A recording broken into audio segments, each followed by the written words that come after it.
Bill of Attainder. Ano nga ba ang ibig sabihin ng Bill of Attainder? Now again, isa ito sa mga limitations ng Congress sa pag-i-enact ng laws.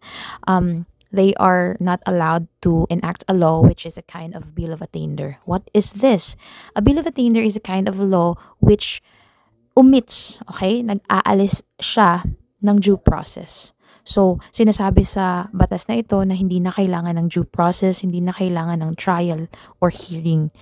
So, kung ang isang tao nakagawa ng krimen na ito, instantly convicted siya, instantly i-imprison siya without the benefit of a trial or a hearing. So, walang due process na mangyayari.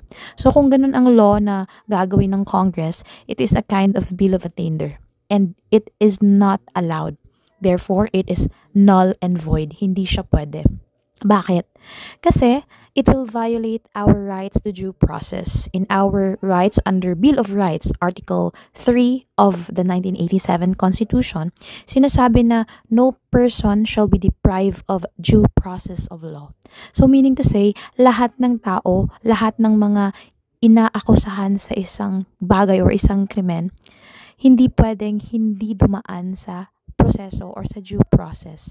So kailangan kahit pa kung tutuusin or kung sabihin na natin may eyewitness or may CCTV, may videos or may nakakita talaga sa kanya na, say for example, siya yung pumatay sa biktima, hindi pwedeng instantly or automatically i-imprison siya or automatically convicted agad.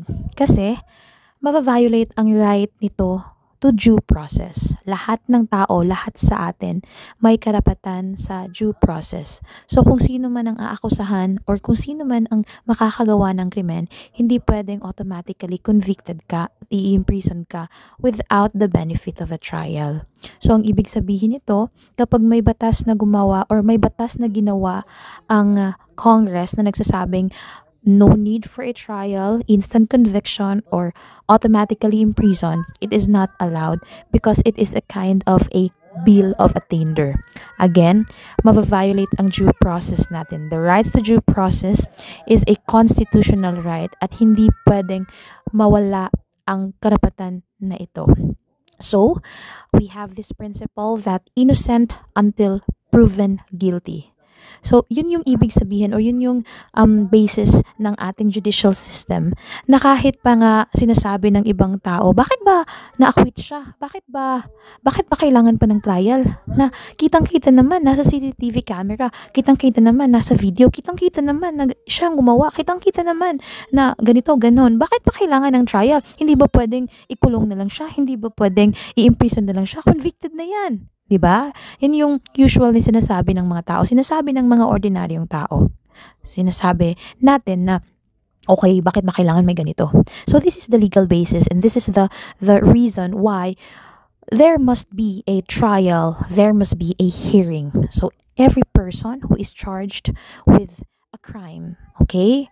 So kailangan talagang maan sa trial and hearing so that we will hear or we can hear his side. Okay, so ano ba talaga ang ibig sabihin ng due process?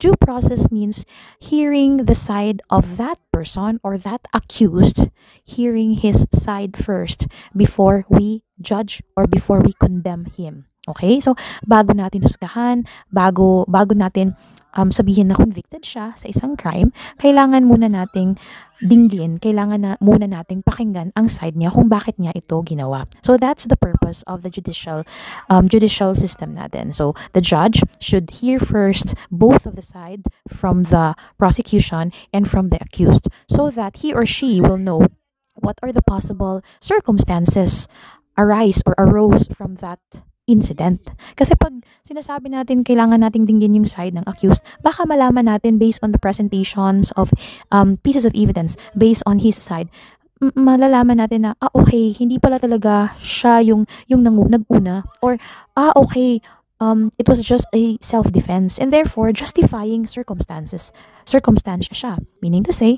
hindi siya makukulong, hindi siya criminally liable, hindi siya civilly liable kasi self-defense yung ginawa niya. So, kailangan nating malaman, kailangan ng husgado ng korte na malaman kung may nangyari bang ganun. O kaya naman, say for example, may mga akusado din tayong nasi-set up, diba?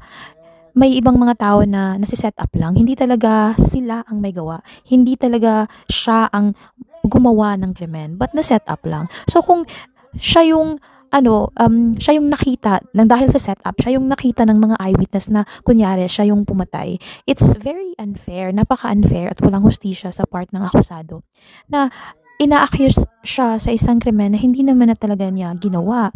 So that is one way of hearing his side na dapat may trial talaga na mangyari. Hindi pwedeng instant, hindi pwedeng automatically convicted siya or imprisoned siya. Okay? So kung may ganun na batas, hindi siya allowed.